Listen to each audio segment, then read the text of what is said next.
สบายดีพี่น้องที่รักแพงในองค์พระเยซูคริสต์ทุกท่านมื้อนี้ก็เป็นโอกาสดีที่พวกเราจะได้มาฟังพระคำของพระเจ้าจากผู้ทาสรับใช้ของพระองค์อีกเนาะมื้อนี้พวกเราจะมาเว้าถึงการดำเนินชีวิตคริสเตียนตอนที่3ตอนที่1พวกเรารู้แล้วว่าชีวิตคริสเตียนจะต้องดำเนินชีวิตอยู่ในความชอบธรรมอันที่2คริสเตียนจะต้องดำเนินชีวิตอยู่ในการนับถือพระเจ้าอย่างถูกต้องและอันที่3มื้อนี้พวกเราจะมาเว้าถึงว่าคริสเตียนจะต้องดำเนินชีวิตอยู่ในความเชื่อเป็นสิ่งที่สำคัญสำหรับชีวิตของคริสเตียนเนาะเพราะว่าการดำเนินชีวิตอยู่ในความเชื่อนั้นเป็นอีกประการหนึ่งที่อัครสาวกเปาโลได้เขียนจดหมายไปเตือนพี่น้องในหนังสือ1ติโมธีบทที่6ข้อ9ถึงข้อ11นั้นได้บอกถึงคริสเตียนจะต้องดำเนินชีวิตอยู่ในความชอบธรรมคริสเตียนต้องดำเนินชีวิตอยู่ในการนับถือพระเจ้าอย่างถูกต้องและในประการที่3นี้คริสเตียนจะต้องดำเนินชีวิตอยู่ในความเชื่อเป็นสิ่งที่สำคัญหลายต่อชีวิตของพวกเขาในปัจจุบันเพราะว่าเป็นน้ำพระทัยของพระเจ้าในหนังสือเฮบเรอบทที่11ข้อ6บอกว่าแต่ถ้า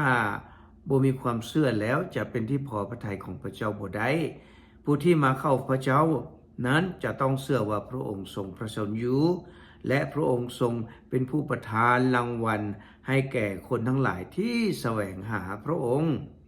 ความเชื่อเป็นหนทางที่นำไปถึงความรอดพ้นในหนังสือโรมบทที่10ข้อ17บอกว่าดังนั้นความเชื่อเกิดขึ้นก็เพราะการได้ยินได้ฟังและการได้ยินได้ฟังเกิดขึ้นได้ก็เพราะการประกาศเรื่องของพระเยซูคริสต์เมื่อเราได้ยินได้ฟังเรื่องของพระเยซูแล้วเรามีความเชื่อเกิดขึ้นเมื่อเรามีความเชื่อเกิดขึ้นนั่นแหละความเชื่อนี้แหละจะนำพาให้เราดำเนินชีวิตอยู่โดยการปฏิบัติพระเจ้าแต่หลายคนอาจจะเข้าใจว่าความเชื่อเพียงอย่างเดียวก็พอแล้ว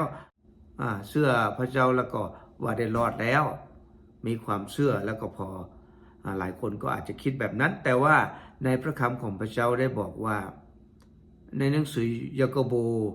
บทที่2ข้อ14ได้บอกว่าพี่น้องทั้งหลายของเฮาเอ๋ยถ้าคนหนึ่งว่าตนมีความเชื่อแต่บ่มีการปฏิบัติจะมีประโยชน์หยัง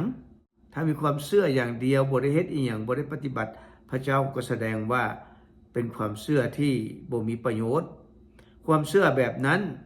จะเฮ็ดให้เราพ้นได้บ่ว่าซั่นความเชื่อแบบใดความเชื่อที่บอกว่าเชื่อแล้วบ่มีการปฏิบัตินะแต่บางคนกล่าวว่า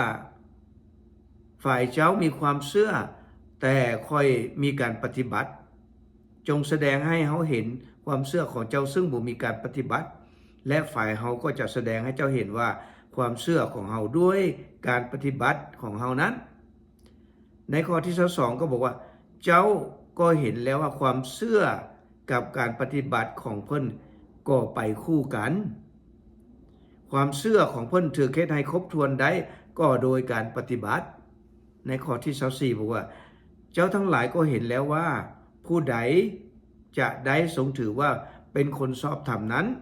ก็เนื่องด้วยความเชื่อที่มีการปฏิบัติและบ่แม่นโดยความเชื่อเพียงอย่างเดียวชัดเจนบ่พี่น้อง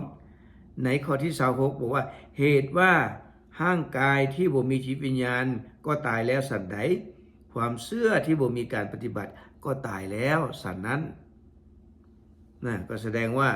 ความเชื่อเพียงอย่างเดียวนั้นบ่พอต้องเป็นความเชื่อที่มีการปฏิบัติจึงครบสมบูรณ์ความเชื่อเฮาบ่สามารถแนบเห็นได้หลายคนอาจจะบอกว่าคนน้อยเชื่อพระเจ้าข้าพเจ้าเชื่อพระเจ้าอันนี้เฮาได้ยินจากปากเท่านั้นว่าเฮามีความเชื่อแต่ว่าความเชื่อจะต้องมีการแสดงออกถึงจะรู้ว่าเฮามีความเชื่อที่แท้จริงเฮาบ่สามารถแนมเห็นความเชื่อได้แต่เฮาสามารถแนมเห็นความเชื่อจากการปฏิบัติของคนนั้นในหนังสือกาลาเตียบทที่5ข้อ6บอกว่าโดยว่าในพระคริสต์เยซูเจ้านั้นการรับพิธีตัดหรือบ่รับก็บ่มีประโยชน์หยัง แต่สิ่งที่สำคัญนั้นแม่นความเชื่อที่แสดงออกโดยการปฏิบัติและแสดงออกโดยความฮักนำอีกความเชื่อที่มั่นคงก็มาจากคำสอนที่มาจากพระคำของพระเจ้าตัวอย่างจากคริสตจักรยุคธรรมอิฐพากันตั้งมั่นคงอยู่ในคำสอนของอัครสาวกซึ่งมาจากพระวิญญาณบริสุทธิ์ในหนังสือกิจการบทที่2ข้อ42ในพระธรรม1ติโมธีบทที่1ข้อ19บอกว่าและจงยึดถือความเชื่ออันแท้จริงและให้มีใจสำนึกผิดและชอบอันเสาะใสมีบางคนได้ปฏิเสธที่จะฝังใจสำนึกผิดและชอบของตนจึงเฮ็ดให้ความเชื่อของเขาล่มจมภาษาไทยบอกว่าจึงเสียความเชื่อนั้นเหมือนเรืออับปางเรืออับปางก็หมายความว่าเรือล่มเรือจมเนาะถ้าเฮามีเครื่องมีของมีชีวิตของคนอยู่ในหัน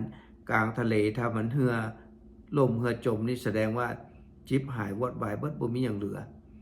เพราะฉะนั้นความเชื่อของเฮาก็คือกันถ้าเฮาบ่มีความเชื่อและบ่มีการปฏิบัติไปพร้อมชีวิตคริสเตียนของเฮาก็เหมือนกับเรืออับปางบ่มีประโยชน์พี่น้องเอ้ย